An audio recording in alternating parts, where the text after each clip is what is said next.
Las noticias, protagonistas y tendencias del momento. César Miguel Rondón, en Conexión Radio. La voz que cuenta la historia mientras ocurre.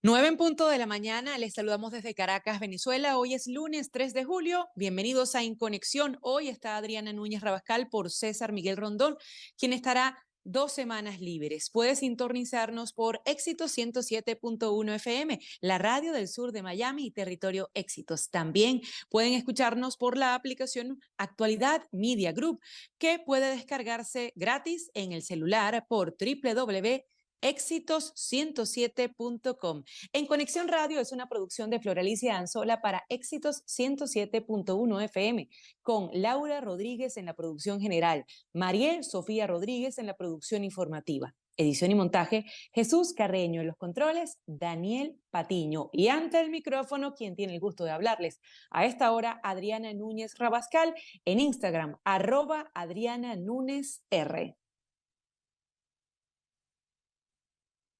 Hoy, 3 de julio, es el día de Santo Tomás Apóstol, también de San Anatolio de Constantinopla y de San Dato de Rávena.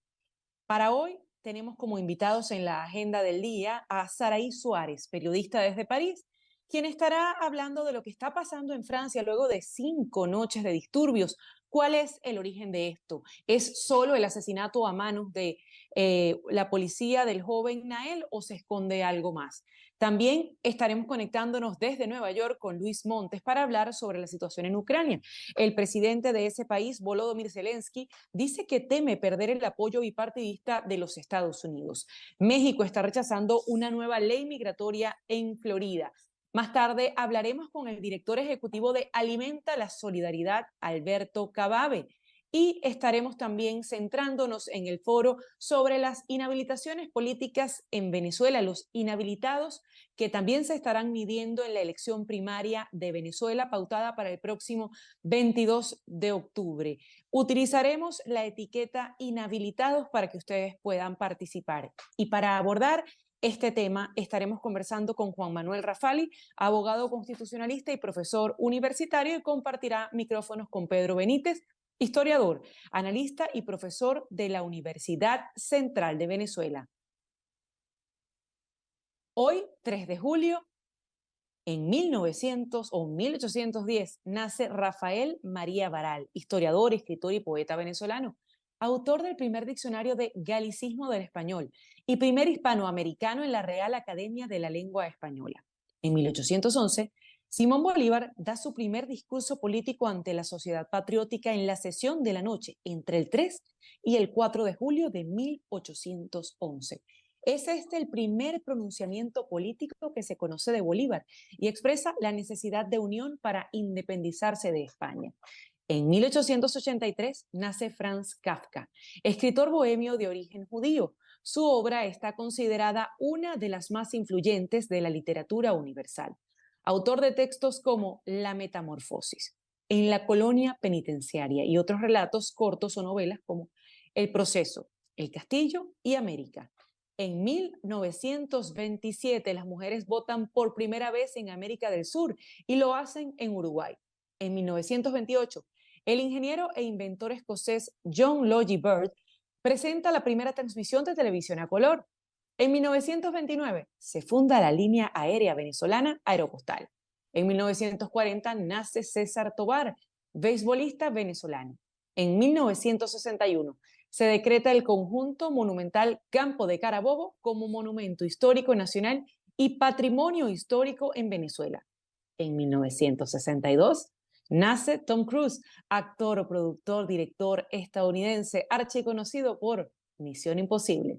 En 1971 nace en Australia el periodista, escritor y programador australiano Julian Assange, fundador y editor del sitio web Wikileaks, famoso por publicar información filtrada sobre casos de corrupción, movimientos de fondos en paraísos fiscales y secretos de Estado. En 1985 se estrena la película Volver al Futuro. En 1988 inicia transmisiones del canal venezolano Televen. en 1990.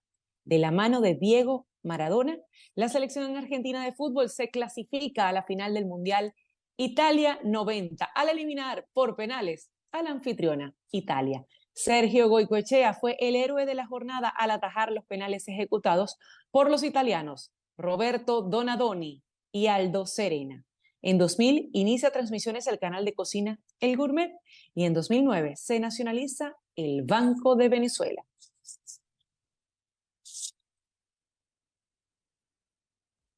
Estamos en Conexión Radio.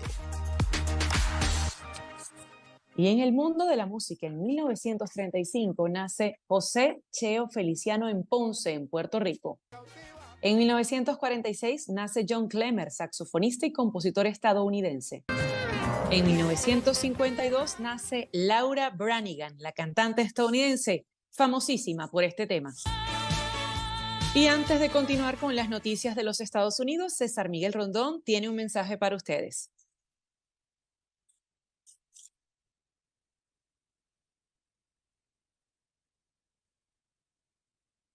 Es hora de hacer contacto con Hani Martínez Ward. Hani, muy buenos días. Feliz inicio de semana. Muy buenos días, ¿cómo están? Aquí para siempre dar consejos a la hora de un accidente. Estaba lloviendo, hay personas que tuvieron un accidente por causa de la lluvia y la tormenta tropical. Así que es importante de que usted sepa de que solamente tiene 14 días para hacer un reclamo y que llamar a la compañía del seguro no es suficiente. O sea, si usted llama al seguro, abre el reclamo con ellos, no es suficiente para esos 14 días. También tiene que ir ver un doctor que lo analice por resultado de sus lesiones.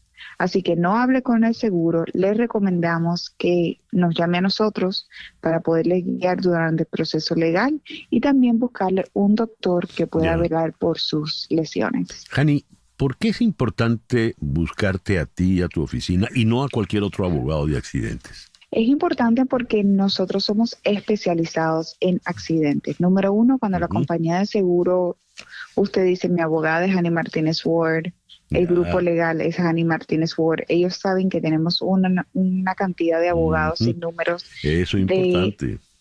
Que son abogados que están dispuestos a ir a juicio.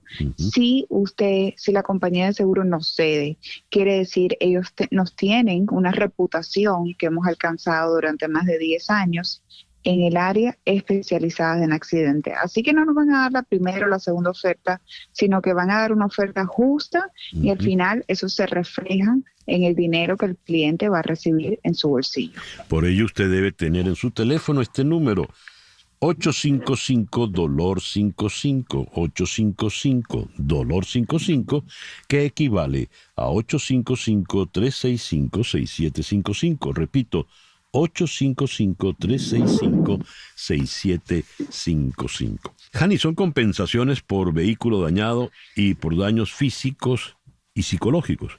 Exactamente. 2 tipos de compensación. Número 1, usted va a recibir el arreglo de su carro o la pérdida total. Y otro dinero por separado por las compensaciones, por las lesiones que usted tuvo. Que siempre hay lesiones, ya sean mínimas o mayores, siempre la persona tiene una lesión después del accidente y depende de esa cantidad de dinero que usted va a recibir de esa lesión, ya sea pequeña, pues vamos a estar hablando de $8,000 en adelante o de compensaciones grandes como de $1 millón en adelante si la persona necesitaría cirugía o estaba hospitalizada. Muy bien, ahí estamos hablando de lesiones físicas, pero valen también alguna lesión psicológica, algún trauma, ¿verdad? Exactamente, eso es parte también de las lesiones, no solamente como tú dices, las físicas, pero también las psicológicas. Y nosotros le buscamos un doctor, un psicólogo, un psiquiatra que pueda ayudarlo a sobrepasar un accidente que puede ser bien traumático emocionalmente. Claro que sí. Por ello, anota el número 855-DOLOR-55, que equivale a 855-365-6755. Muchísimas gracias, Hani. Muchas gracias. Noticias de Estados Unidos con César Miguel Rondón en Conexión Radio. El transporte este domingo que la Corte Suprema estaba fuera de lugar con las estadounidenses. Y esto ocurre luego de que la Corte respaldara a una diseñadora cristiana de sitios en Internet de bodas que rechazó trabajar con parejas homosexuales. Las lluvias torrenciales inundaron las calles de Chicago y obligaron a los funcionarios de NASCAR a posponer una carrera por la ciudad, pues el Servicio Meteorológico Nacional emitió alertas meteorológicas peligrosas para más de 110 millones de estadounidenses durante el fin de semana festivo del 4 de julio. La secretaria del Tesoro de los Estados Unidos, Janet Yellen, viajará a Beijing a finales de esta semana como parte de los esfuerzos del gobierno de Joe Biden para profundizar la comunicación con China, después de lo que ha sido un momento particularmente tenso e inestable. En otra noticia de los Estados Unidos, Fox News pagará $12 millones para resolver un par de demandas importantes presentadas por la exproductora Abby Grossberg. Ella había acusado a Fox de presionarla para que diera falso testimonio en el caso de difamación de Dominion Voting Systems y de fomentar un lugar de trabajo profundamente misógino. Lo que ocurre en Venezuela con César Miguel Rondón en Conexión Radio. Y ayer un avión Sukhoi cayó porque un ave entró al sistema de motores. El Nacional lo reseña así. El Ministerio de Interior y Justicia compartió en Twitter un video en el que se ve cuando el ave entra al motor del avión y genera una humareda. En el siniestro falleció el piloto Paulino Millán. La comunidad LGBTIQ+ marchó en Caracas por sus derechos, comillas. En contexto de violencia y discriminación, celebrarse es una forma de resistencia. Las actividades para dar a conocer la lucha de las personas sexodiversas avanzan hacia el objetivo de acabar con la segregación y contribuyen con el desmontaje de los prejuicios que existen en la sociedad. Varios activistas, en su mayoría trans, entregaron al Consejo Nacional Electoral un documento en el que reclaman a las autoridades el cumplimiento de la ley del registro civil, que contempla el cambio de nombre. También en el Nacional, el escritor Enrique Krause dice lo siguiente: la inhabilitación de María Corina Machado debe provocar una participación masiva en las primarias. El reconocido y multipremiado escritor mexicano sostuvo que no le sorprende la medida del régimen venezolano en contra de la dirigente opositora. Aseguró que los venezolanos ven en la precandidata presidencial la oportunidad real de lograr un cambio político en el país. El Consejo Superior de la Democracia Cristiana para Venezuela condenó la inhabilitación de María Corina Machado. A través de un comunicado, la organización señala que la dictadura de Nicolás Maduro ha escogido el camino de la arbitrariedad y la represión. Esto es una cita textual. El Consejo Superior de la Democracia Cristiana para Venezuela condenó la inhabilitación política de Machado. Así lo expresan en este comunicado. La Fuerza Armada comienza plan de evacuación en minas de Amazonas. El comandante estratégico operacional de la institución militar, Domingo Hernández Lares, compartió fotografías del operativo de evacuación sin precisar cuántas personas hay entre las minas y cuál será su destino. La agencia EFE reseña: más de 100.000 venezolanos han cruzado el Darién este 2023 huyendo de la crisis.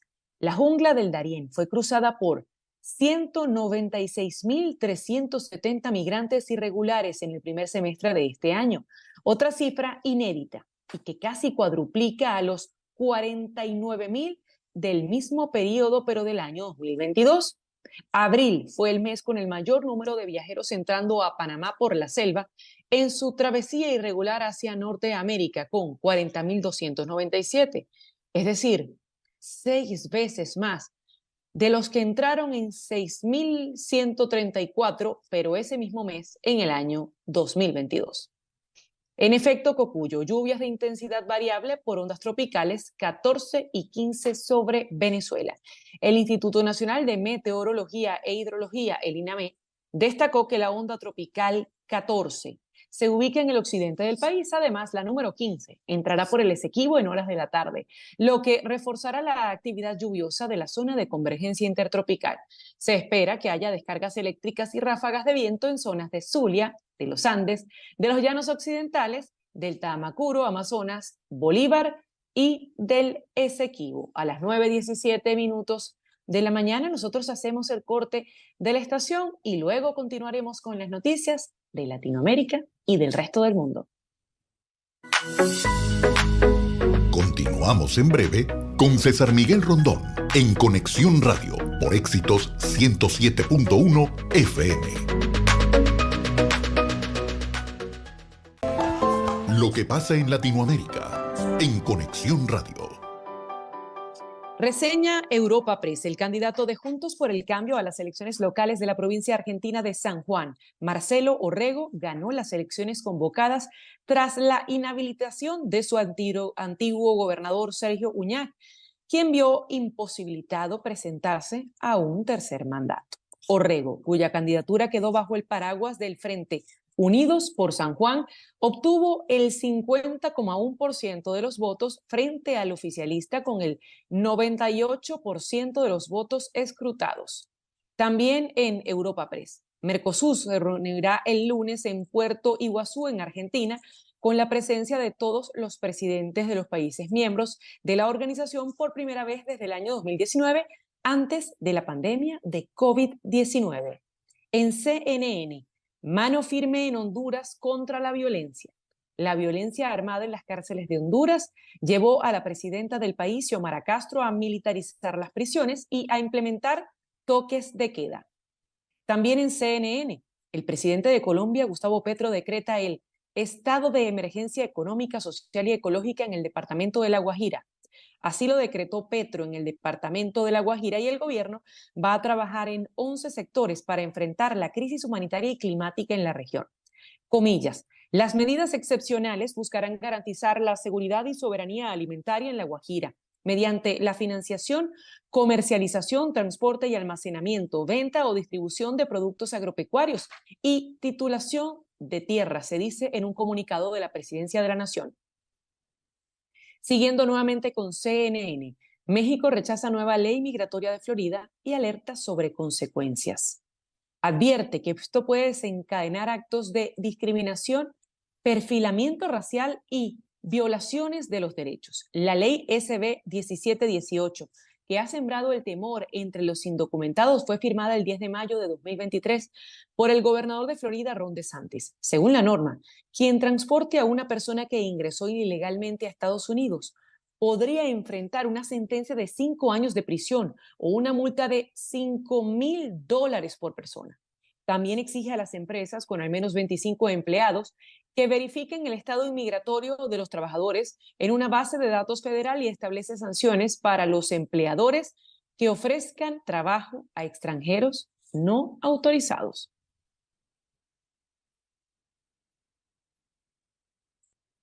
En Cuba, los pasaportes ahora tendrán vigencia por 10 años.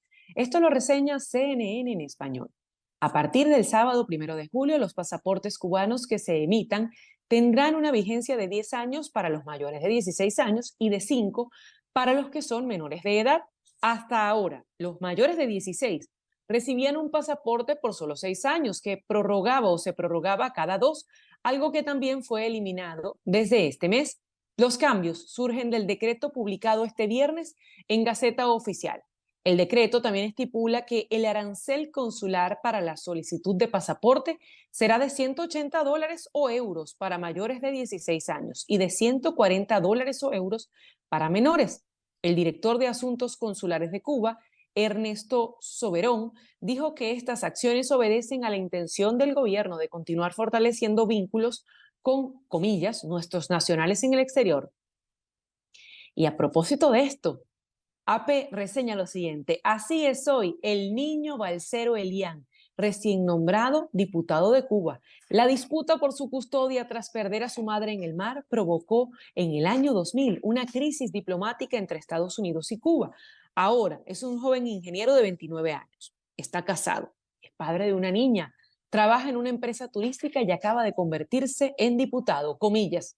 Habría sido mucho más fácil irme y vivir mejor en Estados Unidos, pero no creo que hubiese sido lo correcto. El cubano Elián González tiene los mismos ojos grandes y de mirada penetrante de hace más de 2 décadas, cuando con apenas 6 años y tras naufragar junto a su madre en el estrecho de Florida, se convirtió en el centro de una disputa jurídica entre Cuba y los Estados Unidos. Las noticias del otro lado del mundo. En Conexión Radio.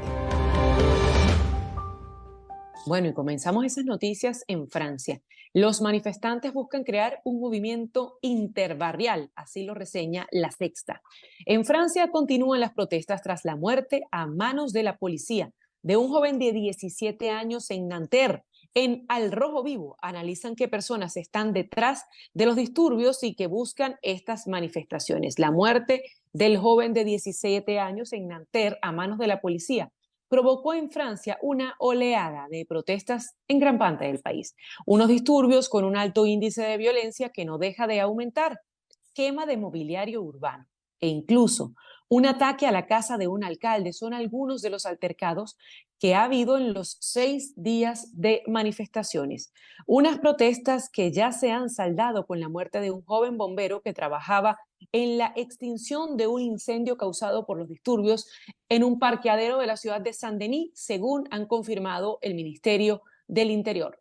Las personas que están detrás de los altercados más violentos defienden que es la hora de crear un verdadero movimiento interbarrial y alientan a seguir con esas revueltas que es como se llama justamente a los barrios periféricos en los que existe un gran índice de desempleo y de población multiétnica. Esto lo acabamos de leer, pero dice así: ABC, muere un bombero de 24 años en Francia cuando apagaba un incendio provocado por los disturbios. Según el ministro de Interior, los hechos habrían ocurrido en Saint-Denis, un aparcamiento subterráneo. La nueva noche de protestas violentas en Francia ocurre a pesar del despliegue de 40.000 policías. Hay ya 875 detenidos. El bombero murió cerca de París cuando apagaba unos vehículos ardiendo en la 6ª noche consecutiva de disturbios en Francia, según informa el Ministerio del Interior. Reseña la agencia EFE. No es posible un acuerdo del Partido Popular Europeo con AfD o la señora Le Pen. Esto lo dice el ministro de Exteriores y vicepresidente italiano, Antonio Tajani, quien asegura que el Partido Popular Europeo no pactará con formaciones extremistas como Alternativa para la Democracia, AfD, o la francesa Agrupación Nacional, liderada por Marine Le Pen. Comillas, para nosotros es imposible hacerlo. También hay que reseñar lo siguiente. Un general polaco alerta de posibles acciones de mercenarios de Wagner en la frontera polaca. Así lo escribe EFE. El general del ejército polaco afirmó este jueves que el presidente de Bielorrusia, Alexander Lukashenko, será responsable de las acciones de los mercenarios del grupo Wagner, asentados en territorio bielorruso, y alertó sobre su posible infiltración en la Unión Europea haciéndose pasar por refugiados. En una entrevista publicada por la prensa polaca, este general, que comandó un cuerpo militar internacional destacado en el noreste de Polonia, aventura un incremento en las provocaciones fronterizas desde Bielorrusia y una escalada de la tensión en la frontera de Polonia con ese país al corto plazo. La agencia EFE también destaca: universitarios suizos dan vida a los inventos de hace 500 años de Leonardo da Vinci. Un grupo de estudiantes del último curso de ingeniería mecánica en Suiza han construido una serie de máquinas ideadas por el humanista e inventor italiano Leonardo da Vinci, adaptándolas al presente.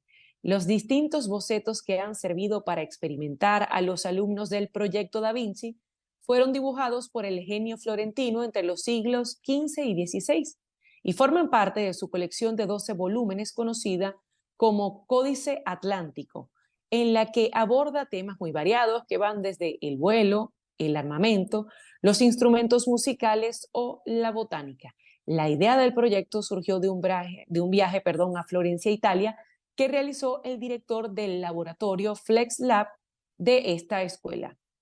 Putin participará mañana por videoconferencia en la primera cumbre tras la rebelión armada. El presidente de Rusia, Vladimir Putin, participará mañana por videoconferencia en la reunión de la Organización de Cooperación de Shanghái, su primera cumbre tras la abortada rebelión armada de los mercenarios del grupo Wagner. Putin conversó el viernes con el primer ministro indio, Narendra Modi, para preparar la cumbre y abordar con él la guerra en Ucrania, ante la cual el mandatario indio ha mostrado su inquietud. En F, Meloni reitera que no ratificará el fondo del rescate por ser contrario al interés de Italia. La primera ministra de Italia, Giorgia Meloni, justificó hoy que su país sea el único que no ha ratificado el nuevo tratado del Fondo Europeo de Rescate, pues es contrario al interés de Italia. Y avanzó que no tiene intención de hacerlo en el corto plazo. Comillas. Considero contrario al interés nacional acelerar la ratificación del Tratado de Reforma, mientras el gobierno está inmerso en las negociaciones sobre la modificación del Pacto de Estabilidad y culminación de la Unión Interbancaria. Esto lo responde la líder en una entrevista con el diario El Correo de la Sera.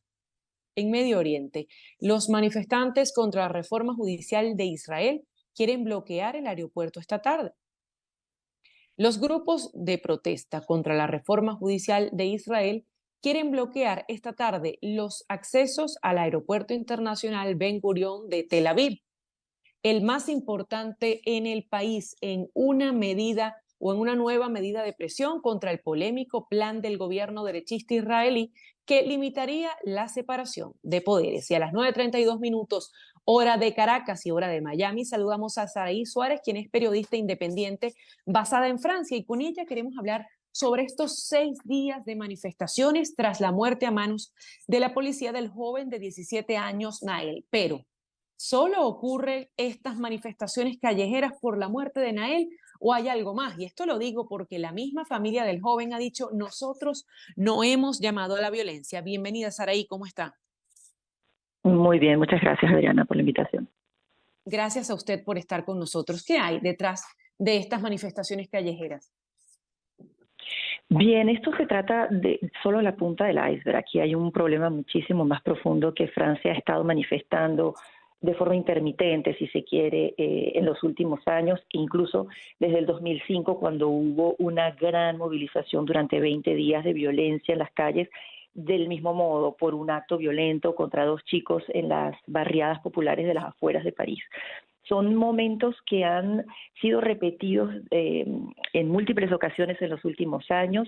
Recordemos que recientemente estuvieron también las calles de París llenas de basura, con manifestaciones, con expresiones de cólera y de profunda frustración social por la situación que vive Francia a nivel económico, a nivel de gestión, pero todo esto es un acumulado realmente de desigualdades, de resentimientos, de estigmatización de una gran parte de la población y en particular de estas barriadas que son localizadas en las afueras de las grandes ciudades y que allí es donde habita la mayor parte de la población con dificultades económicas, con faltas de acceso a la educación. Hay un gran abismo cultural en este país y educativo que justamente está alimentado por las desigualdades. Y ese abismo cultural del que hablas, cultural, racial, decías, ya se ha visto, ya ha tenido sus primeras quizás manifestaciones y esta es la punta del iceberg, pero ¿hay manera de calmarlas? ¿Hay algo que se esté debatiendo o discutiendo o esto cree usted va a continuar por los próximos días? Es probable que continúen aún las manifestaciones en la calle. Por ahora hay intentos de calmar la situación. Evidentemente el gobierno está tratando de llamar a la calma. Hay llamados por parte de los diferentes representantes de cultos y religiones en el país tratando de calmar un poco a la población. Hay un llamado por parte también del gobierno a los padres porque la edad media de los jóvenes que han sido detenidos en los últimos días es de aproximadamente 17 años. Hay niños de 12 y 13 años participando en las calles en estas manifestaciones y señalaba el ministro del Interior hoy, Gérald Darmanin, que han sido detenidas 3.200 personas en estos actos violentos en diferentes ciudades del país y la edad media es 17 años. Hay una gran preocupación porque se trata de una manifestación de jóvenes con mucha rabia, con miedo a la policía. Hay una violencia por parte de la policía hacia los jóvenes que ha sido fácilmente retratada en los medios y señalada también por sindicatos, por asociaciones de derechos humanos, una gran violencia por parte de la policía, pero también hay una falta de respeto a la autoridad por parte de todos estos jóvenes que está llevando justamente la violencia en Francia a cada vez aumentar aún más los excesos. Ya no es solo manifestar en la calle, sino que se han agregado cóctel molotov, se han agregado tiros de morteros y este tipo de material que están usando los jóvenes en las calles. Se ha atacado símbolos de la República como alcaldías, gobernaciones, servicio público, bibliotecas, guarderías, escuelas, servicio de finanzas. Todo esto implica también una manifestación en contra de un gobierno porque la población se siente rechazada por las élites que gobiernan el país. Saraí Suárez es nuestra invitada, es periodista independiente y está en este momento en París. Han sido 6 noches. De acuerdo con lo que leíamos más temprano en titulares de La Sexta, decían que estas personas que están alentando los movimientos piden conformar una suerte de organización interbarrios, una suerte de conglomerado de personas que son golpeadas por ese desempleo al que usted ha hecho referencia y que quizás también son víctimas de racismo. ¿Está viendo usted esa especie de microorganización o son protestas desordenadas? ¿Cree que se vaya hacia la conjunción de un movimiento verdadero? Yo no creo que esto pueda transformarse en un movimiento verdadero ni organizado. Creo que hay una cólera muy espontánea que surge y que se va expandiendo un poco como el fuego. Recordemos que estamos en una época muy distinta del 2005 porque hoy día las redes sociales son una herramienta muy utilizada, sobre todo por los jóvenes de estas edades, para comunicarse, para hacer llamados, para darse cita en lugares precisos y hacer estas manifestaciones de violencia, robos incluso. Se han atacado lugares como joyerías, tiendas de electrodomésticos. Es decir, ya aquella cólera de los primeros días por la muerte del joven Nael ha sido sobrepasada y está desbordándose hacia otro tipo de manifestaciones. Por esto digo que no se trata solo de la dificultad racial y el hecho de la muerte de este joven en manos de la policía, que ya la justicia efectivamente dará su veredicto sobre las circunstancias, pero aquí hay un malestar mucho más profundo que se está manifestando y esto fue la excusa perfecta para que se incendiara el país de esta manera. Francia es un país que requiere una verdadera política de integración con carácter de urgencia y mientras no se asuma la multiculturalidad que este país tiene actualmente, yo creo que este tipo de crisis van a continuar produciéndose en el país. Siempre habrá una buena excusa para salir a la calle y para generar el caos, porque aquí se está manifestando un mensaje mucho más profundo que lamentablemente el gobierno no está atendiendo de la forma adecuada. Y ojo, no estoy diciendo con esto que sea la culpa del gobierno del presidente Macron. Creo que aquí hay un acumulado de fallas en los gobiernos anteriores y en la gestión de la migración, de la integración de todas estas poblaciones de hijos de inmigrantes, incluso que tienen la nacionalidad francesa, que son franceses, pero no se sienten franceses, no se sienten conectados con este país, con su cultura, a pesar de haber sido educados por la escuela francesa.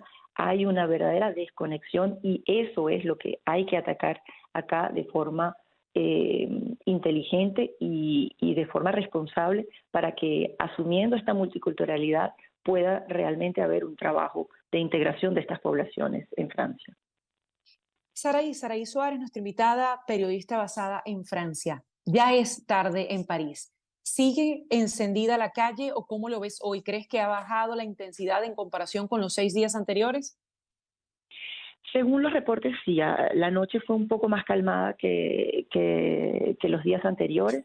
Ha habido un poco más de control, digamos, también han sacado nuevas brigadas de control de cuerpos especiales a la calle, generando también un poco más de retención probablemente en algunas zonas, pero es probable que el fin de semana, acercándonos un poco más hacia el fin de semana, viernes, sábado, vuelva nuevamente esta dinámica a generar más conflicto. Hay una suerte de toque de queda velado, puesto que el transporte público se detiene a las 9 de la noche, hay un llamado a que los jóvenes menores de edad no puedan estar en la calle a partir de cierta hora sin la compañía de un representante de un adulto. estas medidas, pues de cierto modo han hecho un poco que la situación se calme, vamos a decirlo de esa manera, pero la tensión sigue palpable. Ahora hay un llamado a ver cómo el gobierno va a reembolsar, a solventar financieramente a todas las personas que han sido víctimas y las instituciones que han sido víctimas de las agresiones y de la violencia. Y por ahora, bueno, el gobierno está llamando a reuniones urgentes para tratar de hacer una gestión de la crisis.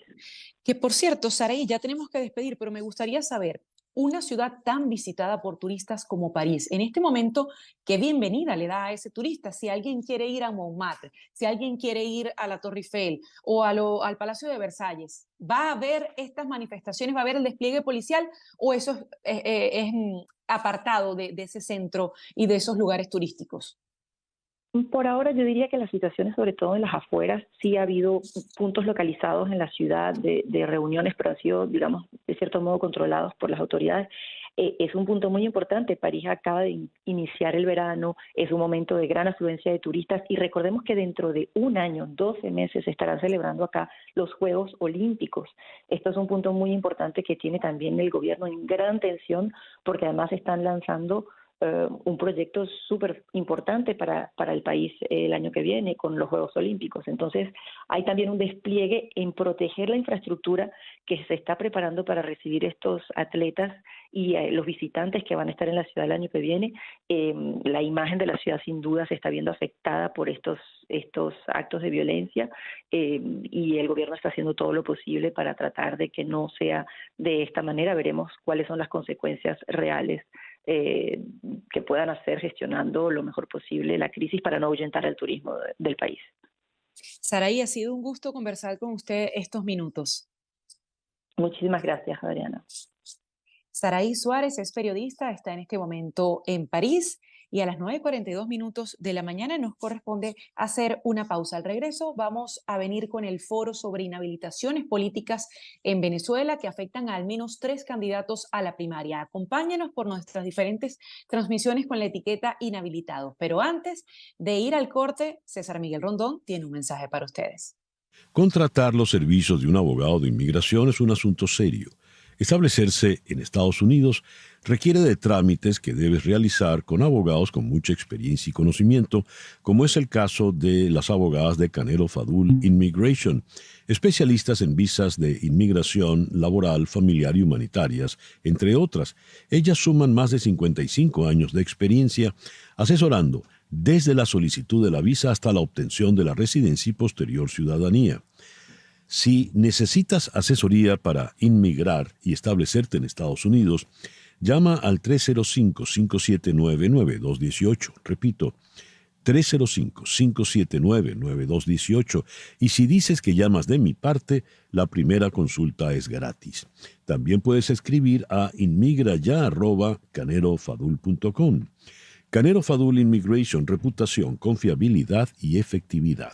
Y con Depeche Mode nosotros introducimos el foro de esta mañana, 3 de julio. Acompáñennos en nuestra transmisión por YouTube y por otros medios con la etiqueta inhabilitados, porque en Venezuela al menos 3 de los 14 candidatos que se han presentado a esta elección interna tienen esa etiqueta por parte de la Contraloría General de la República, lo que les impide presentarse a una elección nacional, a ejercer un cargo público. Sin embargo, estas 3 personas, se trata de María Corina Machado, quien en este momento lidera las encuestas, Enrique Capriles, quien fue candidato presidencial, también fue gobernador del estado Miranda, tiene una inhabilitación política de 15 años que empezó en el año 2017 y recientemente quien fuera electo gobernador del estado Barinas y no pudo asumir justamente por esa inhabilitación, Freddy Superlano, también le pesa esa etiqueta de inhabilitado. Pero ¿qué pueden hacer frente a este contexto? Tanto los ciudadanos con su participación, los candidatos y las organizaciones políticas. Para hablar de ello, están invitados en este momento desde Caracas, Juan Manuel Rafali, abogado constitucionalista, profesor universitario, y Pedro Benítez, historiador, analista y profesor de la Universidad Central de Venezuela. Bienvenidos ambos, ¿cómo están? Muy bien, gracias por la invitación, Adriana. Un saludo, Pedro. Un saludo a ustedes, gracias, Adriana. Un abrazo, Juan Manuel. Comencemos con el profesor Rafali. Profesor Rafali, si bien su especialidad en derecho le haría hacer un primer comentario como este, pero luego de ese primer comentario sobre si esto puede ser legal, ilegal, constitucional o no es, ¿qué puede hacer un partido político, una organización, cuando tres de las principales personas que podrían ganar en la primaria podrían tener la no participación si el Consejo Nacional Electoral de Venezuela se los impide? Bienvenido, profesor Rafali. Sí, bueno, yo creo que la peculiaridad con la última decisión o el último escrito, porque eso no es ni siquiera un acto administrativo dirigido a María Corina Machado, que emana de la Contraloría, de un funcionario de un rango medio y bajo, es de las más burdas y grotescas, manifestaciones de inconstitucionalidad. Así, por cierto, lo refleja el profesor Uruber en un artículo que escribió y que circuló ayer. Y simplemente pues se violan todos los acuerdos y tratados internacionales en materia de derechos civiles y políticos y se vulneran obviamente las disposiciones de la Constitución. Una persona que fue inhabilitada en el año 2015 por un periodo de un año, que era lo que duraba la inhabilitación que ella tenía vigente en ese momento, por un error en la declaración jurada de bienes, y me tú lo fútil del motivo. Bueno, ahora pues por unos hechos sobrevenidos, sin procedimiento, sin que haya sido notificada y sin un acto que vaya dirigido a ella, entonces pues, a tres bandas, como dicen los que juegan billaros, bueno, se dice que ella está inhabilitada por 15 años y esto es, como digo, tan grueso, una cosa tan mal hecha, que por cierto, el Contralor Amoroso ni siquiera se ha atrevido a afirmar eso ni a dar la cara por eso. Debería revocarlo porque ese es su subalterno. Ahora, eso va precisamente a escalar las reacciones a nivel internacional, porque, bueno, ya no se hicieron esperar, pero van a haber más, porque, bueno, se trata de tratar de bombardear una elección primaria y de especialmente afectar los derechos políticos sin que haya una sentencia judicial firme de la candidata que, bueno, que está también posesionada en las encuestas. No sé si va de primera, empatada, cómoda, adelante o no, pero es de las personas que más tienen chance de ganar esas primarias. ¿Y qué es lo que queda? Bueno, aprovechar esa torpeza, esa estupidez que ha cometido el gobierno, que se nicaragüenizó, pues, digamos, en términos superlativos, bueno, para generar entonces una mayor movilización hacia la primaria y una mayor participación del ciudadano en la defensa de sus derechos democráticos. Creo que eso es lo que le queda, porque lamentablemente la vía jurídica está cerrada. Aquí no hay un tribunal constitucional capaz de defender la supremacía de la Constitución y los derechos humanos, incluyendo la participación política de los ciudadanos, y por lo tanto lo que le queda es dar la batalla con todos nosotros a lo interno y a lo internacional, el terreno internacional, desde el punto de vista político. Eso es lo que puedo decir. Hablaba el profesor Juan Rafali y nos acompaña también Pedro Benítez, historiador de la Universidad Central de Venezuela. ¿Qué camino le queda a los partidos políticos si el 22 de octubre gane María Corina Machado, gane Enrique Capriles o gane Freddy Superlano? No podrán inscribir su candidatura a la presidencia de Venezuela para el año 2024. ¿O cree que hay un margen de maniobra de aquí a octubre y de octubre a la presidencial de 2024? Bueno, Adriana, yo creo que va a haber margen de maniobra desde el momento, si se efectúa la primaria, hay que ver si la primaria finalmente se realiza, ese es otro tema. El gobierno también tiene la capacidad material de impedirla, también que está preparado para eso. Yo creo que el margen de maniobra se va a abrir desde el momento que la oposición elija a su candidato, probablemente por primaria, traemos en ese escenario, hasta el momento que se dé la elección. Yo creo que hay que partir de la siguiente premisa, tal como lo planteaba el doctor Rafali. Mira, en Venezuela todos estamos inhabilitados hasta que el gobierno diga lo contrario. Vamos a partir de esa premisa. Si el día de mañana te postulan a ti la oposición, se reunió la oposición y dijo, vamos a postular a esta periodista para que sea la candidata de la oposición. Bueno, resulta que te inventan una inhabilitación. Y no estoy especulando. Esto fue efectivamente lo que ocurrió en la elección de Barinas. Volvemos a recordar la elección de Barinas. El señor Freddy Superlano gana la elección y descubren que se les había olvidado que él estaba inhabilitado. Entonces, anularon la elección con esa coartada. A continuación, él postula a su esposa, una señora que nunca había sido funcionaria pública, también la inhabilita. Luego postula a un tercer candidato, que fue Julio César Reyes, también lo inhabilita. Y faltando pocas horas para cerrar las postulaciones, inscriben un candidato, el diputado regional Sergio Garrido, bueno, pasó la inscripción en el CNE y ese terminó siendo el candidato. Yo creo que una cosa así va a ocurrir. ¿Dónde está el margen de maniobra, Adriana? En la siguiente circunstancia. El gobierno de Maduro, por distintos motivos, necesita una elección. Y necesita una elección donde vaya un sector de la oposición y participe, para que salga el presidente de Lula de Brasil diciendo a los europeos que en Venezuela hay más elecciones que en Suiza. Esa es la coartada que ellos están montando, con este respaldo internacional.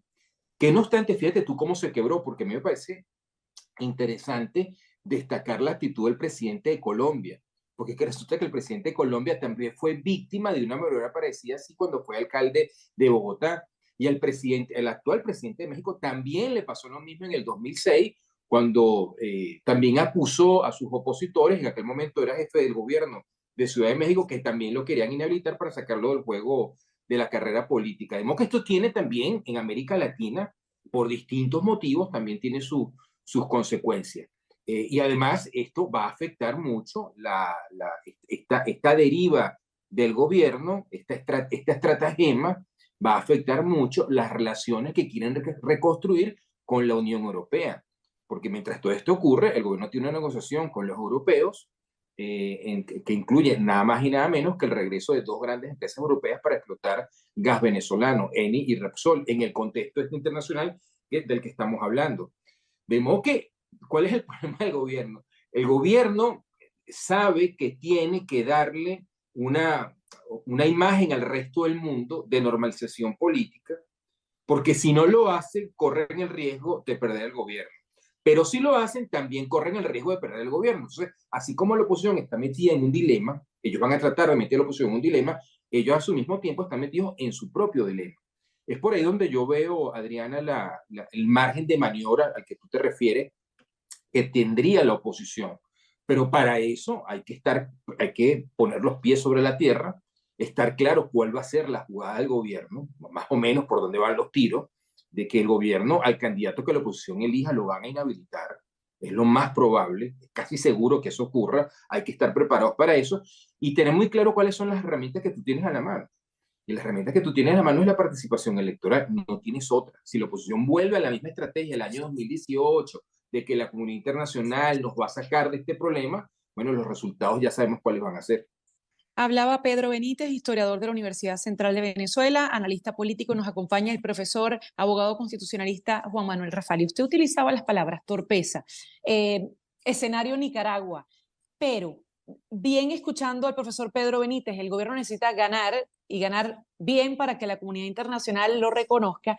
¿Qué cree usted que puede pasar entre los candidatos? Si inhabilitamos a todos los que ganen, no sé si se le puede decir madurez, hay fuerza dentro de la oposición para decir, no importa el que me inhabiliten, voy a ir con el candidato Y, o no importa que esté inhabilitada la ganadora o el ganador, vamos con él a inscribirnos para generar una rebelión. ¿Por dónde lo ve usted, profesor Rafali? Tiene el micrófono silenciado. Perdón, sí, yo coincido con muchas de las cosas que dijo Pedro. No creo que la comunidad internacional vaya a resolver totalmente las cosas, pero sí es un factor de juego en este tablero por los intereses que tiene el propio gobierno de Venezuela. Y yo aquí voy a dejar caer algo que no he dejado de darle vueltas en la cabeza. Yo creo que esto fue tan mal hecho que probablemente sea una ficha en el tablero de una negociación posterior. Porque fíjense que si hubieran querido inhabilitar a María Corina vigorosamente y con vocación de permanencia, hubieran puesto al propio Contralor, que es el único competente para ello, a firmar ese adefesio jurídico. Y eso no ocurrió. Es más, jurídicamente ese acto administrativo no es oponible a María Corina Machado porque no está dirigido a ella. De modo que yo no dejo de dar un margen a la posibilidad de que esto sea una especie de instrumento para el desaliento hacia las primarias, más que una decisión definitiva de dejarla inhabilitada, pero en el marco de una negociación. Yo coincido con Pedro, la oposición no puede morder peines. Yo siempre digo que a Mike Tyson hay que invitarlo a jugar ajedrez, porque cuando lo invites a boxear te va a arrancar la oreja. Entonces tú tienes que volver al terreno electoral y hay que establecer una estrategia para un escenario que es el más probable, que es que hayan inhabilitaciones sucesivas. Algo así como en efecto pasó en Barinas. pero la oposición no puede apartarse de esa ruta y por el contrario, tiene que lograr que todos los obstáculos para acudir a la vida electoral sean un aliciente para que la gente se vuelque a participar con más vigor, tanto en las primarias como en unas presidenciales en el 2024. Eso es lo que en este momento me hace la impresión. Vamos a aprovechar este momento que acaba de cerrar la idea del profesor Juan Manuel Rafali para ir al corte de la estación, escuchar un mensaje de César Miguel y luego continuar con esta discusión sobre quizás cuál es el escenario y ese margen de maniobra que puede haber, no solo primaria 22 de octubre, sino elección 2024. Vamos a la pausa y escuchemos antes a César Miguel. ¿Buscas la mejor carne en vara del sur de la Florida? En Nando Grill la carne en vara es hecha a la leña, conservando así toda la jugosidad y todos los sabores que evocan los llanos venezolanos y colombianos, con los más exquisitos contornos para acompañar las más deliciosas carnes. Y viernes, sábados y domingos, música en vivo, arpa 4 y maracas, joropo llanero. Visítanos en nuestras sedes de Doral, Westchester y Homestead para que disfrutes la mejor carne en vara del sur de la Florida. Nando Grill, donde el sabor del llano se siente. Continuamos en breve con César Miguel Rondón en Conexión Radio por Éxitos 107.1 FM. Pero ya estamos de regreso a las 10:04, hora de Caracas y hora de Miami, con esta conversación sobre las inhabilitaciones políticas en Venezuela. Y vamos a escuchar ahora al profesor historiador Pedro Benítez, sobre todo por ese tema de escenario y márgenes de maniobras. ¿Lo ve usted escenario, Varinas, en que vamos a designar a cualquier candidato, pero la fuerza opositora se va a hacer sentir? ¿O por el contrario, podría haber entre los propios candidatos inhabilitados, sea cual sea el que gane la primaria, las ganas de no querer hacer un acuerdo de esta manera, sino de inscribir su candidatura, sea como sea? ¿Cuál podría ser ese escenario post primaria? Bueno, aquí entramos en el tema de adivinar, Adriana, realmente que tiene cada quien en su alma, ¿no? Y en su corazón, y en su cabeza también. Lógicamente, el que gane la primaria, trabajando en el escenario de la primaria, va a querer ser el candidato, inscribirse, y me parece bien, y va a tratar de meterse en el sistema y tratar de meter ahí su nombre. Y si entra, bueno, alabado sea el Señor, con ese vamos para adelante, ¿no? En ese caso. Pero evidentemente el gobierno eso no lo va a querer hacer, ¿no? Me parece que es obvio, ¿no? Que eso está de librito, está cantado, que el gobierno eso lo va a tratar de impedir. Van a seguir bombardeando la primaria. Yo no descartaría incluso que venga por ahí una sentencia judicial que diga que candidatos inhabilitados no pueden participar en la primaria. Es decir, tratar de crearle dilemas a la oposición que no se puedan resolver. De modo que aquí lo que va a hacer falta es un gran sentido de pensar en el país, ¿no? Un gran sentido de estado de unidad, entender que el que gane tiene que, no se trata en la primaria, en el caso de la primaria, de que un liderazgo va a derrotar a los otros liderazgos. Ahora me toca a mí, no. O sea, tienes que sumar a toda la gente que derrotaste y montarlo en tu candidatura, y después de eso sumar a gente que está fuera. O sea, aquí hay que crear una gran coalición nacional que derrote electoralmente a Maduro mediante una elección, un resultado que sea muy claro, en el cual incluso hay que sumar al Partido Comunista de Venezuela.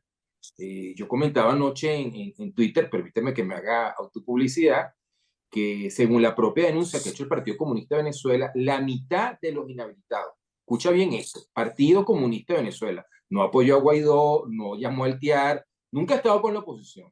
Bueno, el Partido Comunista de Venezuela, la mitad de los inhabilitados, de las inhabilitaciones dictadas por la Contraloría General de la República, fueron a candidatos o militantes del Partido Comunista de Venezuela. O sea, un partido en este momento está sometido a persecución. Entonces, aquí hay que sumar desde el chavismo radical, ¿no? Más trumpista, hasta el Partido Comunista de Venezuela, el chavismo dice, aquí hay que sumar a todo el mundo. Gente que no está participando en esta primaria, en esta selección por parte de un sector significativo de la oposición, digamos, vamos a llamarlo así, la oposición tradicionalmente mayoritaria, va a tener que salir a reunir a otro grupo. Es decir, este es el clásico, va a ser el clásico enfrentamiento político de una oposición que no tiene armas va a tener que derrotar mediante una gran movilización cívica y mediante una victoria electoral a un régimen que va a tener el respaldo de la Fuerza Armada Nacional, los tanques, los aviones, los soldados, las balas, el SEBIN, el DIGESIN y la Policía Nacional Bolivariana. Ese es lo que la oposición va a enfrentar. Por lo tanto, esa no va a ser una campaña alegre, con musiquita, con un buen jingle, tú sabes, ofreciendo cosas que todo el mundo sabe que no se pueden cumplir, sino un llamado a una lucha cívica y de una gran conciencia ciudadana por parte de los venezolanos que todavía permanecemos en el territorio nacional, porque ya sabemos las dificultades que también se le están poniendo y se le van a poner a la otra Venezuela, que es la que está en la diáspora. El profesor Juan Manuel Refali hablaba de muchas quizás pasos jurídicos que podrían incluso ser una señal del chavismo de que esto no es definitivo. Pero más allá de los pasos jurídicos, artimañas y artilugios están las negociaciones. ¿Cuánto de la negociación a lo interno y al externo puede estar quizás poniendo sobre la mesa en este tema de que haya o no haya una primaria o de que haya o no haya un inhabilitado, sea cual sea ese candidato? Porque le hablaba de 3 inhabilitados. Profesor Refali, recuerde de silenciar el micrófono. Sí, no, yo lo que decía en relación a eso era que justamente fue tan grotesco lo que se hizo que yo no le veo otra explicación salvo eso, ¿no? Crear una nueva ficha de canje, ¿no?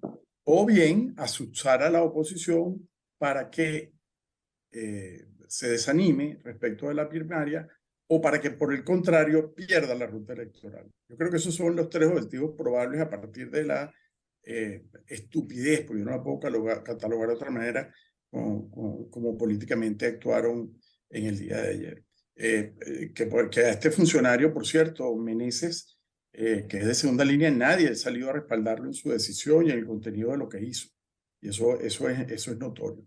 Ahora, yo creo que en una negociación, primero hay varios mecanismos ahora, ¿no? Hay unas negociaciones que obviamente son directas entre el régimen de Maduro y el gobierno de los Estados Unidos, que incluye, como decía Pedro, la parte energética. Está todavía el mecanismo de México y hay mecanismos de contacto directo de ciertos líderes de opositores con ciertos líderes del régimen. Y para ellos es esencial el tema de las sanciones. ¿Y por qué? Bueno, pues no es como la gente piensa, que necesitan más dinero para la corrupción. Yo creo que ellos necesitan el dinero para generar gasto público y creer que pueden tener un chance en un proceso electoral, porque si no, les va a quedar solamente el arrebato y cosas como la que hicieron pues esta semana que acaba de pasar con la inhabilitación de María Corina Machado. Entonces, bajo ese esquema, es probable que ellos estén poniendo en el tablero una ficha y sabe Dios si esto tiene que ver con Alex Saab, con todo lo que es el levantamiento de sanciones para que entren otras empresas petroleras y generar un mayor dinamismo económico. Recuerden que las elecciones son todavía el año que viene y eso les puede dar margen, de acuerdo a la óptica que tengan, de cierta recuperación. Eso que yo no creo en el tema del adelanto de unas elecciones, eso sería terrible, porque con el candidato que vaya a la oposición, el gobierno seguramente la va a tener muy difícil, salvo que haga una trampa grotesca. De modo que yo creo que hay que seguir en la ruta electoral, hay que seguir, no desviarse y hay que manejarse aprovechando los errores políticos que cometa el régimen, y este es uno de ellos. Recordemos que además el régimen no es uno solo, el gobierno no es uno solo. Ahí hay, como llama el profesor Luhmann, hay subsistemas. Entonces están los distintos subsistemas, el subsistema económico, el subsistema militar, el subsistema civil empoderado, y esos subsistemas pueden tener distinta permeabilidad respecto de ciertas cosas y de ciertos errores que se cometan, y ahí es donde también puede existir otra ventana de oportunidad para la oposición, si organizadamente, unificadamente y con el apoyo enorme de la gente, pues logra una presión a lo interno y con apoyo internacional para generar un cambio en este sentido y que se den unas elecciones con algunas garantías que permitan que con una amplia ventaja pues no quede otro remedio sino que aceptar el resultado para quien salga derrotado. Hablaba el profesor abogado constitucionalista Juan Manuel Refali, sigue también conectado Pedro Benítez, quien es historiador de la Universidad Central de Venezuela. Pedro, aprovechando que has dicho en varias oportunidades, como poniendo en duda que el gobierno, bueno, poniendo en duda no, hablando de esa necesidad que tiene el gobierno de entorpecer la primaria y que quizás pueda no llegar a darse el próximo 22 de octubre. ¿La primaria es necesaria, imprescindible, o un consenso también podría ayudar a Venezuela a destrabar todo este juego político? Bueno, lo que creo que es muy probable que esto termine en un consenso político. Bien porque como te decía al principio, el candidato electo de la primaria lo inhabilite, entonces no le quede más remedio que elegir ese candidato por consenso. En ese caso, Adriana, me parece importante también considerar la posibilidad, y esto lo conecto con lo que preguntabas antes, de que el candidato electo se convierta en el gran elector o gran electora, ¿no? En caso, por ejemplo, que fuese María Corina, que como el caso de Superlano, le transfiera su capital político a otra persona y se convierta en su jefe de campaña. Eso es también una posibilidad. O que se convierta en la gran traba, porque convierta esto en una pelea personal, no me quieren dejar inscribir, entonces me tiro a la abstención. Y esto último es precisamente a lo que está apostando Maduro. Porque la realidad, Adriana, es que este gobierno, que no tiene nada que ofrecer, o sea, ¿qué ofrece el gobierno? Vamos aquí sinceramente, ¿no? Ofrece mejores salarios, está ofreciendo misiones sociales, está ofreciendo una misión de vivienda. No, el gobierno lo que está ofreciendo es la administración del miedo, ¿no? Y su gran apuesta es que la oposición es torpe. Es decir, te dice el gobierno, bueno, yo soy muy malo, pero es que la oposición es peor.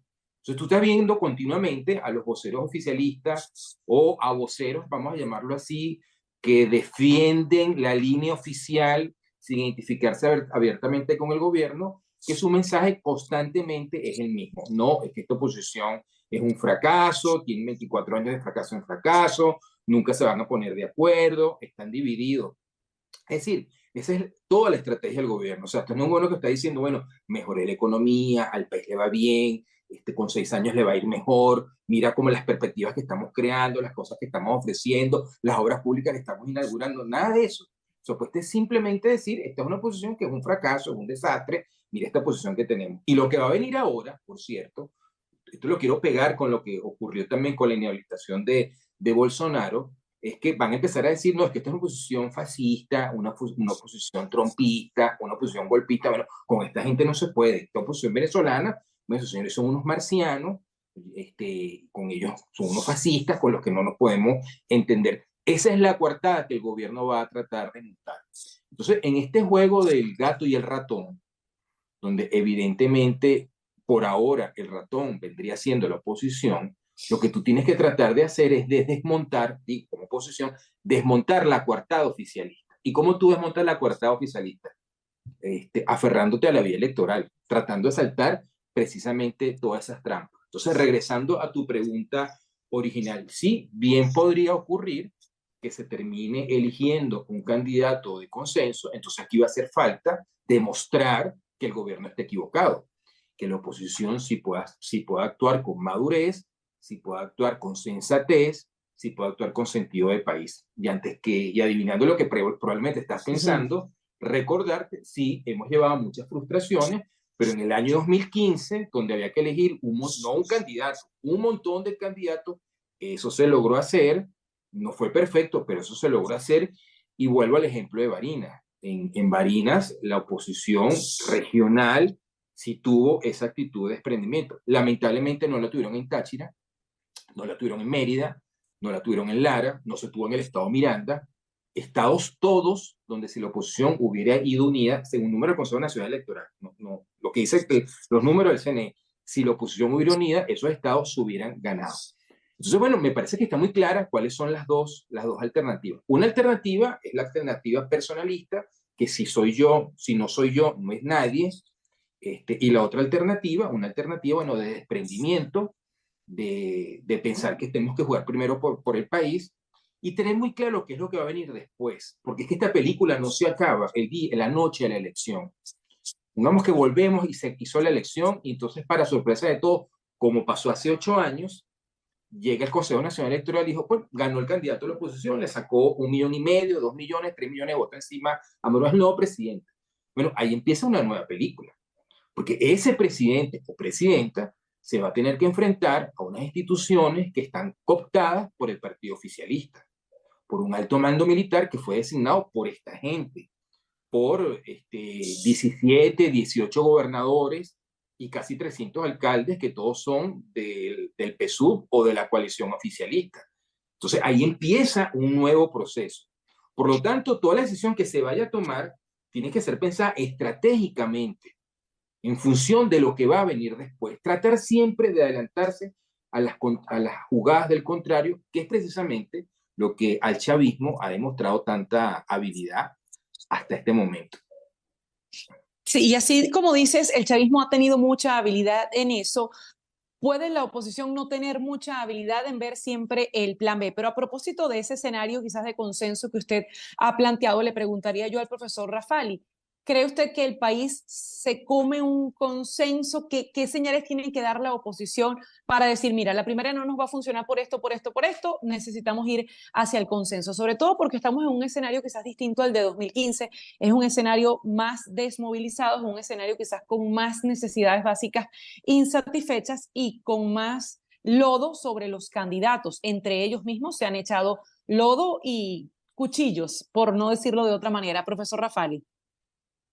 Sí, bueno, yo pienso que el hecho de que vayan a las primarias, con algunas muy contadas excepciones que han decidido ir por su lado, ya es un indicativo de que sí hay una conciencia, al menos en un grupo muy importante de venezolanos con aspiraciones, que tiene que ver esto, la posibilidad de una solución política con una candidatura unificada, ¿no?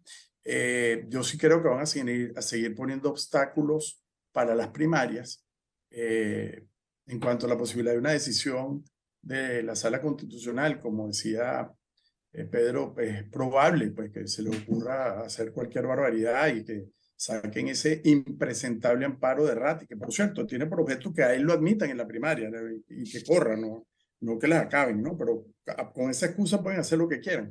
Pero eso me recuerda aquel escenario cuando el alcalde de Caracas, en ese momento Jorge Rodríguez, logró que se sacara una decisión diciendo que aquí no se podía marchar sin una sentencia, perdón, sin pedir permiso a la autoridad municipal. Pues entonces yo decía, bueno, me imagino que la alcaldía le irá a poner las sentencias hacia la gente en la frente, vayan atrás, que ustedes no pueden marchar. O sea, son cosas que no tienen efectividad política y al ser una primaria autogestionada, yo sí creo que este grupo de venezolanos que integran la comisión van a ser capaces de llevar esto adelante y los candidatos que se han postulado también.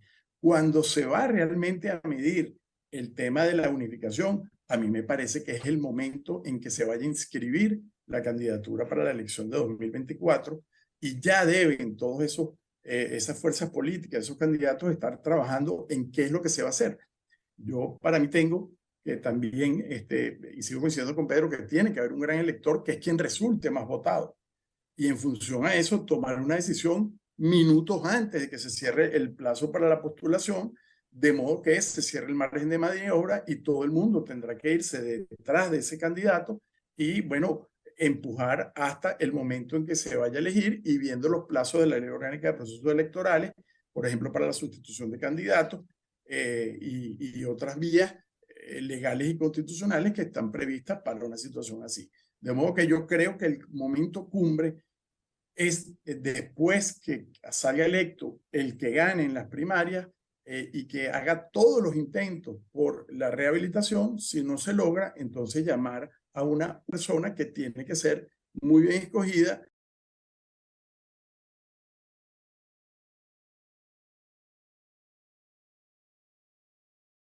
Y sortear esta carrera de obstáculos. Y ya para cerrar, porque no nos queda nada de tiempo, la pregunta final sobre la idea que ustedes mismos han dado en este momento, tanto Pedro Benítez como el profesor Rafali. ¿Tiene músculo en este momento, tiene fuerza, tiene consenso la oposición para ir a ese plan B de manera unida o hoy, 3 de julio, todavía estamos lejos de eso? Profesor Benítez y luego el profesor Rafali para ya ir cerrando. Bueno, Adriana, lo que pasa es que esto va mucho más allá de los dirigentes políticos, opositores, ¿no? Hay que captar el nivel de descontento que hay en Venezuela en estos momentos. Mientras nosotros estamos aquí hablando, la mayor parte del país en este momento está sin gasolina. O sea, una vez que o uno sin sale, agua. O sin agua, ¿no? En este momento nosotros estamos conversando, la mayor parte del país está paralizado por el tema de la gasolina. Tenemos las escuelas públicas desde hace meses donde se están dictando solamente clases 2 o 3 veces a la semana. Y además toda esa normalización, esa recuperación económica anémica que ocurrió el año pasado, pues se ha desinflado totalmente. Mira cómo ya se está moviendo el dólar una vez más. De modo que las razones del malestar, el descontento, están ahí. Eh, yo decía en estos días que en el caso de María Corina, ella es el termómetro del malestar. Esas concentraciones que hemos visto en el caso de ella, también en otros candidatos opositores, pero vamos a poner el caso de ella, que está ahorita sobre la palestra. Entonces, inhabilitarla es como romper el termómetro. Tú puedes romper el termómetro, pero la fiebre sigue ahí.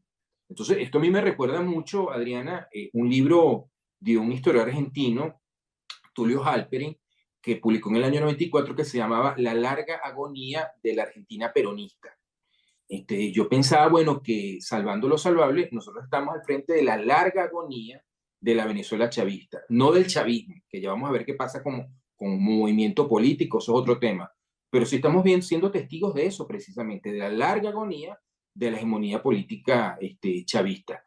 ¿Cómo va a ser el desenlace de este drama nacional que ha sido tan costoso para la nación? Mira, no lo podemos saber porque hay un montón de imponderables, pero la fuerza, la motivación fundamental, el deseo de cambio en la sociedad venezolana sigue presente y por razones objetivas que son muy fáciles de apreciar y observar. Yo creo que ese es el gran combustible, el gran motor que está detrás de todo esto. Ahora, para que eso obtenga un resultado político concreto, bueno, va a hacer falta una operación donde lo fundamental va a ser la actitud de los actores, los que finalmente tomen la decisión de su actitud frente a este reto y que finalmente terminemos aprendiendo de haber chocado tantas veces contra la misma piedra, cómo hay que flanquear la piedra, ¿no? En esta ocasión. No nos vuelva a pasar la comiquita esa del Correcamino y el coyote hacía unos planes espectaculares y siempre se le caía, ¿no? Porque siempre terminaba chocando contra la misma piedra. Bueno, o Sísifo levantando también la piedra. Profesor Rafali, ¿un comentario final?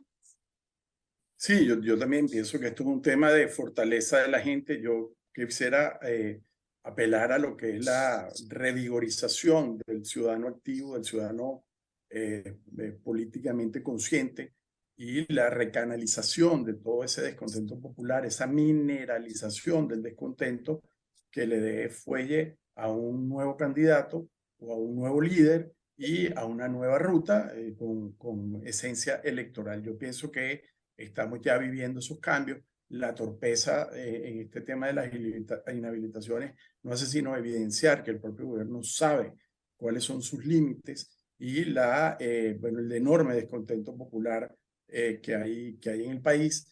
Tenemos que ser todos y cada uno de nosotros nuevamente personas activadas en torno a una solución y no quedarnos en dos actitudes que son muy malas. La primera, echar la culpa de todo a la oposición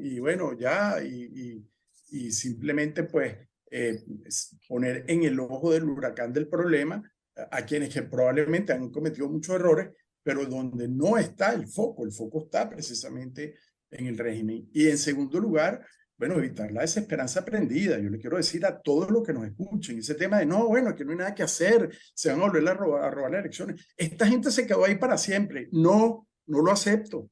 Y creo que mucha gente piensa como uno. Yo creo que hay que dar la batalla, hay que seguir adelante, hay que luchar. Y esa es una de las razones porque me hace la impresión que inhabilitan a María Corina Machado, porque ha logrado volver con estas movilizaciones, igual que otros candidatos, porque yo creo que Capriles también se ha movilizado y los demás que están en carrera, pero se ha logrado reactivar esa actitud política activa y esperanzada en la gente, ¿no? Más allá de, esta gente se quedó ahí para siempre, no hay nada que hacer, porque a todo el que le preguntas eso, además te dice, no, pero yo voy a votar en las primarias.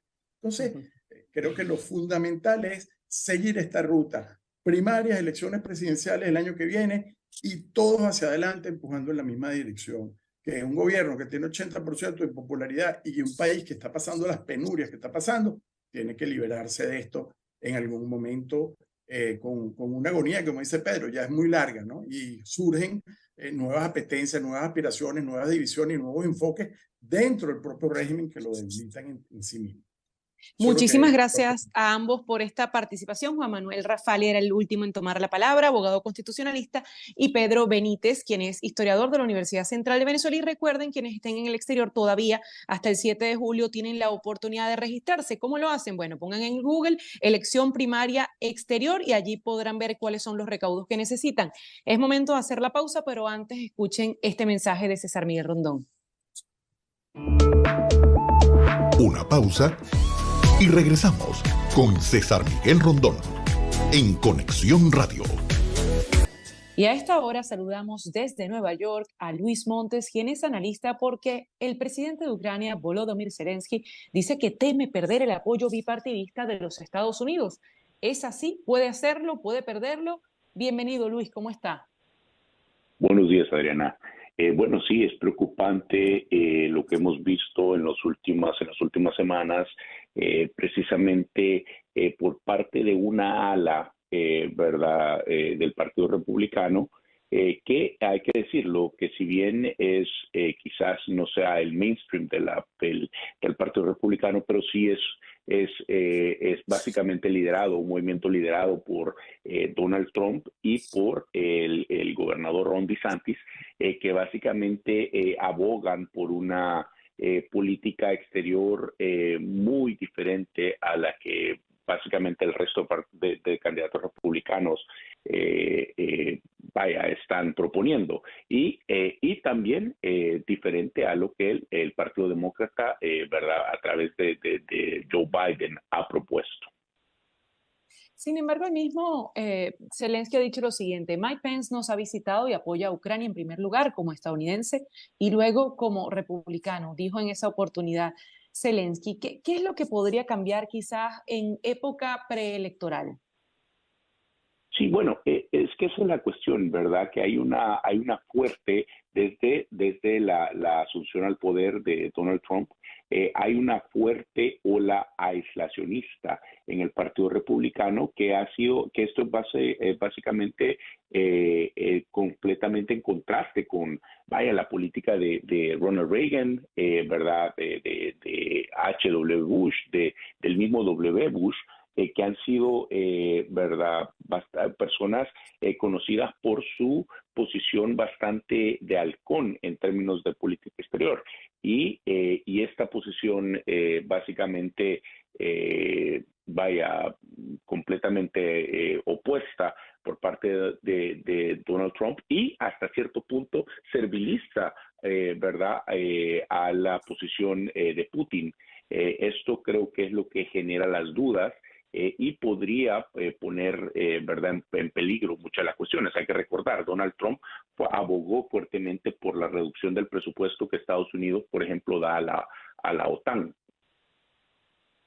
Conversamos con Luis Montes, es analista político, es parte también del análisis político del Partido Demócrata. Y le decía justamente cuando estamos en época preelectoral en los Estados Unidos, en materia del Congreso, ¿hay legislaciones, hay algún tipo de pronunciamiento que pueda también ser importante para Zelensky y para todo ese movimiento? A propósito también de lo que hubo hace apenas una semana en Rusia con este movimiento Wagner, que da una suerte de, entre comillas, golpe de Estado de apenas segundos y luego se retiran y se van a Bielorrusia. ¿Eso cómo ha sido interpretado en los Estados Unidos? Bueno, definitivamente han habido movimientos fuertes dentro del, ¿verdad?, particularmente la Casa de Representantes, para poder básicamente salir del todo de este apoyo que se le está dando a Ucrania. Hemos visto como, por ejemplo, una y otra vez han tratado de ¿verdad?, someter piezas de legislación que básicamente recortan ese tipo de apoyo. En otro sentido, también tienen, por ejemplo, precisamente en este campo preelectoral, donde hay una bastante fuerza por parte de Trump de ponerle presión a precisamente a la bancada legislativa del Partido Republicano en la Casa de Representantes para que básicamente hagan eco a sus propuestas. Y eso, quieras o no, le genera bastante problemas a la gobernabilidad de Estados Unidos, a la cuestión de política exterior, que si bien depende directamente de la administración, el fondeo, ¿verdad? Los recursos de estas políticas sí dependen de la Casa, ¿verdad? La Casa de Representantes y el Senado. Y al no haber, digamos, una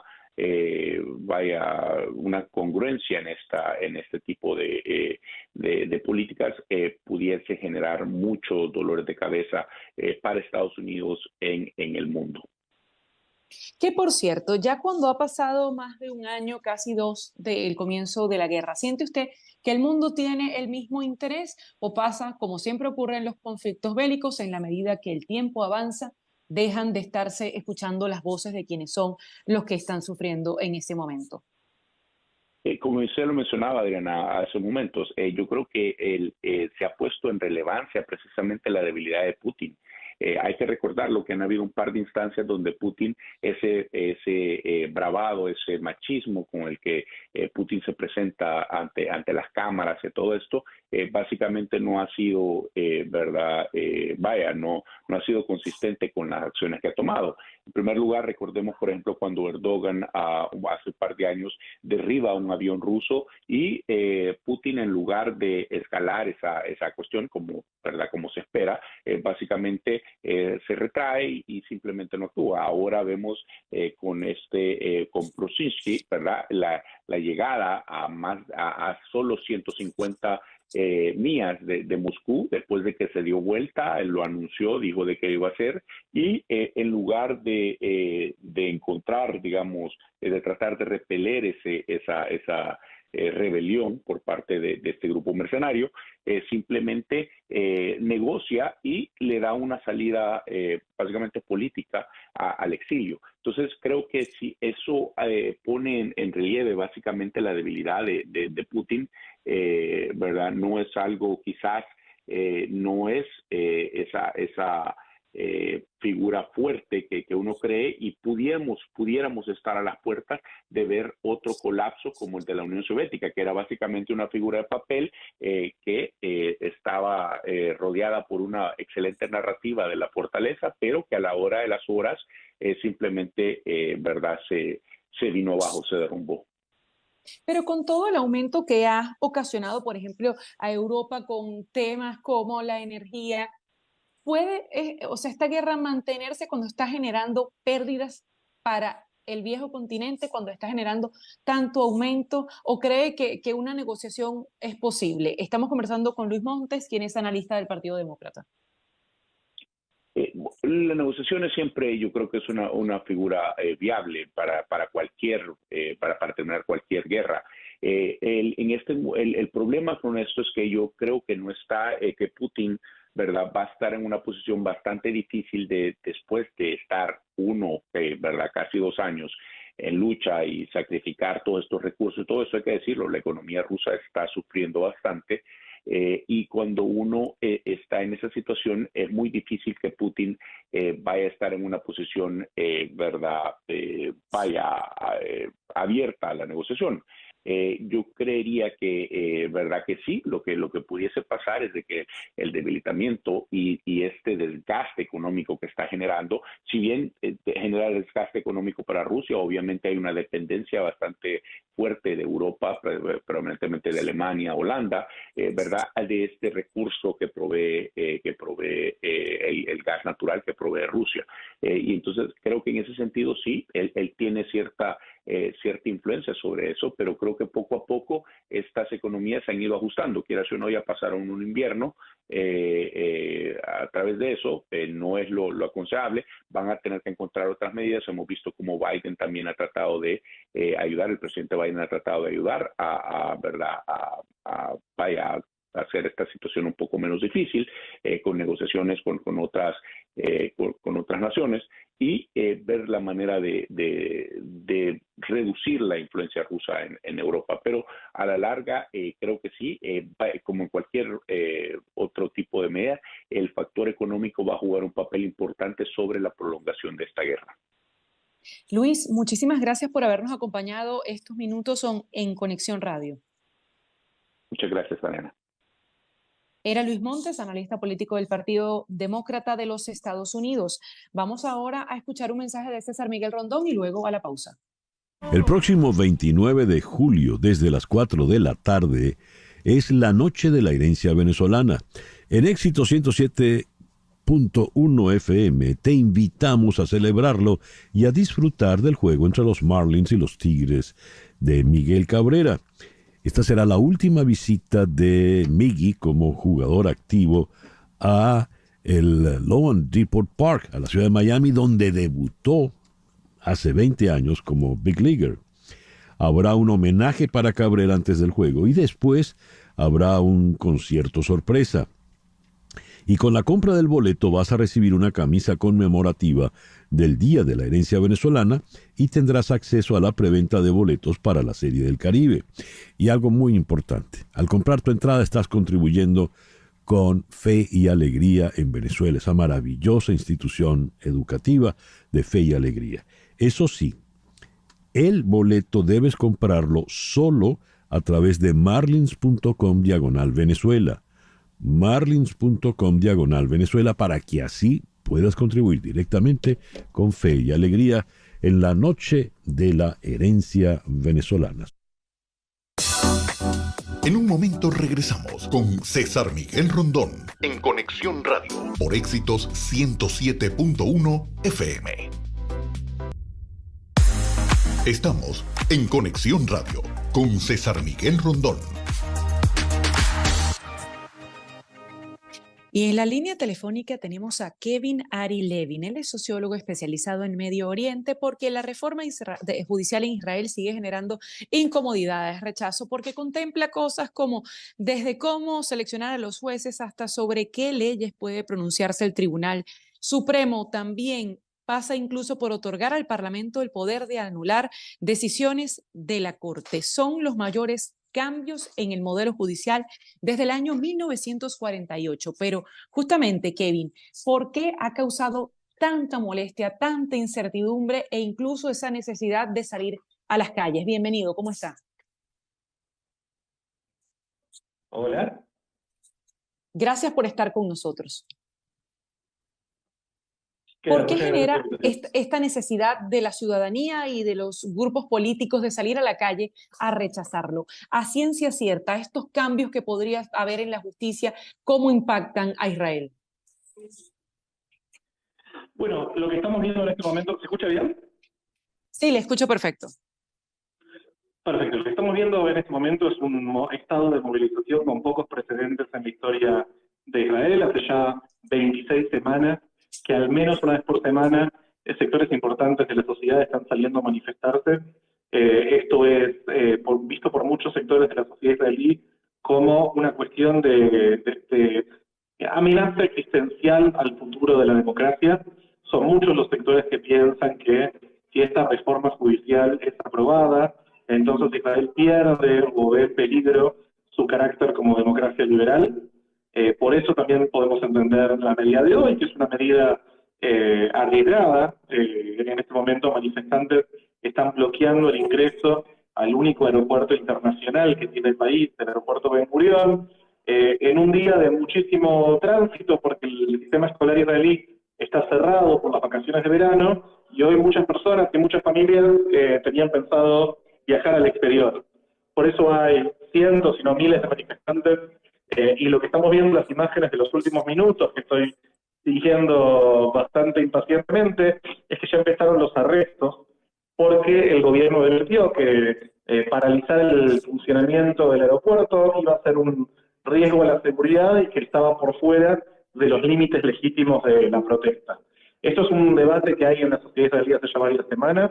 Los manifestantes, sobre todo los sábados, que es la manifestación semanal, vienen cortando calles, y ya son cada vez más las voces del gobierno que exigen que la policía y el ejército eliminen la posibilidad de cortar calles, para poder restaurar la libertad de movimiento y la libre circulación dentro de Israel. Quizás cuáles de esas reformas legales que se plantean la que más molesta o la que más peligro genera para una democracia como la israelí? Son muchas. Una de ellas, que es una de las más problemáticas para los manifestantes, es la propuesta de cambiar la forma en la cual son designados los jueces. De acuerdo a la propuesta avanzada por el gobierno, que se presentó a principios de enero, los jueces, cambiaría el comité de selección de jueces y este tendría una mucha mayor incidencia de los políticos. Hoy en día, en la práctica, tanto los miembros actuales de la Corte Suprema como los políticos tienen poder de veto sobre las incorporaciones a la Corte, y hay varios reemplazos dentro de la Corte Suprema que están previstos porque la ley prevé una edad en la cual los jueces de la Corte Suprema se jubilan. Esta reforma, si se aprueba, haría que la decisión sea mucho más politizada, y lo que los críticos sostienen es que llevaría a que la Corte se llene de jueces adictos cuya designación y continuidad depende exclusivamente de estar bien, digamos, estar en el buen lado del gobierno. Pero creo que también la más problemática de las reformas propuestas es la que le saca a la Corte Suprema en la práctica la posibilidad de anular leyes por considerarlas inconstitucionales. Esto le sacaría a la Corte Suprema la función de control constitucional, quizás no tiene constitución, pero sí tiene un conjunto de leyes básicas, y en la práctica haría que el gobierno y que el Parlamento, que actúan conjuntamente como si fueran parte de un mismo poder dentro del Estado, puedan modificar cualquier ley básicamente, incluyendo, por ejemplo, suspender elecciones, prohibir partidos políticos, cerrar medios de comunicación. No existiría ningún poder del Estado que pueda decir esto no puede ocurrir, esto está por fuera de las atribuciones de un gobierno democrático, y esto creo que es potencialmente el peligro más grande al futuro de la democracia israelí. ¿Hay algo que pueda parar esta reforma legal, este paquete de leyes? Es decir, ¿la fuerza política de los partidos y de la ciudadanía están en capacidad de detener esto, o ya es una decisión final? Bueno, lo que estamos viendo es un experimento sin precedentes. No hubo en la historia de Israel de 75 años y algunas semanas, un movimiento similar que durante 26 semanas haya conseguido paralizar de esta forma la vida dentro de Israel. Así que es difícil comparar. Si nosotros pensamos en cuanto a poder político, la realidad es que la oposición no tiene los números simplemente para paralizar la protesta, para paralizar la reforma. El gobierno, por definición, tiene mayoría parlamentaria, por lo tanto, si vamos por los canales tradicionales, el gobierno tiene todas las herramientas para hacerla aprobar. El tema es el peso político después, y qué es posible sostener esto en el país. Yo creo que hasta ahora lo que más consiguió mover la aguja fueron las críticas que hizo Estados Unidos allá por marzo, que de hecho consiguieron paralizar la propuesta de reforma un par de semanas. Hubo más o menos un mes que el gobierno puso en el congelador la propuesta de reforma, en parte porque la administración Biden fue crítica de esta reforma. Pero al mismo tiempo el gobierno de Netanyahu está muy presionado por las fuerzas más radicales en su interior, que exigen que esta reforma sea aprobada de forma inmediata.